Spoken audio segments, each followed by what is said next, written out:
Kozhikode LDF സ്ഥാനാർത്ഥി ഇളമരം കരീമിനെതിരെ പരാതി. മന്ത്രി മുഹമ്മദ് റിയാസിന്റെ പ്രസംഗത്തിനിടെ തിരഞ്ഞെടുപ്പ് കമ്മീഷന്റെ നിരീക്ഷണ ക്യാമറ മാറ്റിയതിനെതിരെയാണ് പരാതി. നിരീക്ഷണ ക്യാമറാമാനെ സ്ഥാനാർത്ഥി അകത്തേക്ക് കൂട്ടിക്കൊണ്ടുപോയെന്നും അതോടെ ചിത്രീകരണം തടസ്സപ്പെട്ടെന്നും പരാതിയിൽ പറയുന്നു. ചട്ടലംഘനങ്ങളും വിശദീകരണങ്ങളും ഇത്തവണത്തെ തെരഞ്ഞെടുപ്പ് പ്രചാരണത്തിൽ തുടർക്കഥയാവുകയാണ്. UDF സ്ഥാനാർത്ഥി MK രാഘവനാണ് പരാതി നൽകിയത്. തിരഞ്ഞെടുപ്പ് ചട്ടലംഘനം നടന്നെന്നും പരാതിയിലുണ്ട്. മന്ത്രിയുടെ പ്രസംഗത്തിൽ ചട്ടലംഘനം നടന്നു.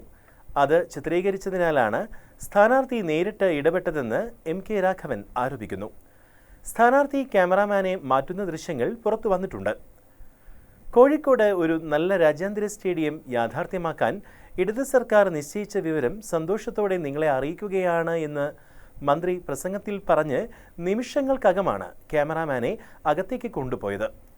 5:53 അകത്തേക്ക് കൂട്ടിക്കൊണ്ടുപോയ വീഡിയോഗ്രാഫറെ 6:24 പുറത്തേക്ക് വിട്ടത്.